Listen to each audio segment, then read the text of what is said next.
Puithiam Hnatuannak atumpi kulhon khat. Puithiam Paul thianglim nak. Aaron rin Puithiam Paul simdinga boipa in Moses neina hiti in asim. Zovek Puithiam khal sisela anu apa afapa afanu a unaw le a ini ummi pasal nei lo afarnu anthi I anruak vui I atel da ti lo a chun adang ruak vui na ka tel taratin mithiang fai lo a achang oter lo pai pasal anai mi afarnu thi tik khala aruak vui na ka atel lo pai Zovek Puithiam khalin amithi ngai nak langter dinga alu khuitok zongman amed lo pai akamhul khal amed lo pai I ataksa khal asun lo pai Puithiam chu mithiang lim asipai I kamin athangsia lo pai kanheni thoinak petu asironga mithiang lim asipai Puithiam chun hlohlang araksida mi nu naw asilo le falahim asilo mi le pasal thon athen ok zomi nu naw chu anupia athi lo pai Puithiam chu mithiang lim asi Puithiam chu kanhen I thoinak petu asironga misen pi in mithiang lim I ruat mi asipai keima chu boipa kasi athiang lim mi kasi I kaminung pol khal mithiang lim a katwa asi Puithiam I fanu hlohlang I achanga chun apa athangsia teronga ama chu maisa in urthat asipai Puithiam sang alu I riak chul chami le Puithiam thil tom ruk dinga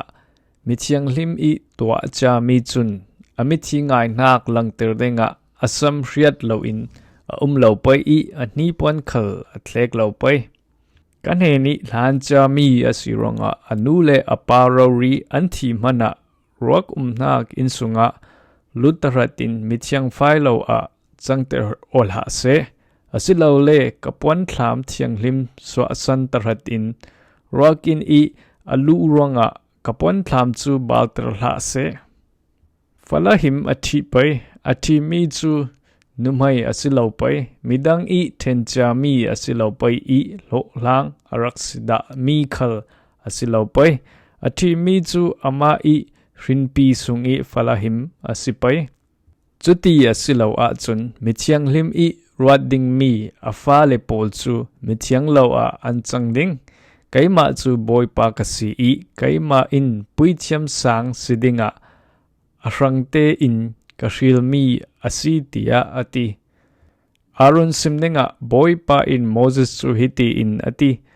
nate sin fa pol sunga right long lo mi chun kanhena thoinak an pe lo pai himi chu akum khwa in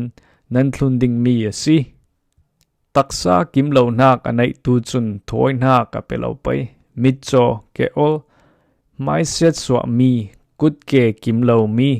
asilo le akut ake azemi el aput mi pachang I sertlak lo mi pate asilo le mitnat nei mi vunnat nei mi le til per mi pol chun thoinak an pe lo pai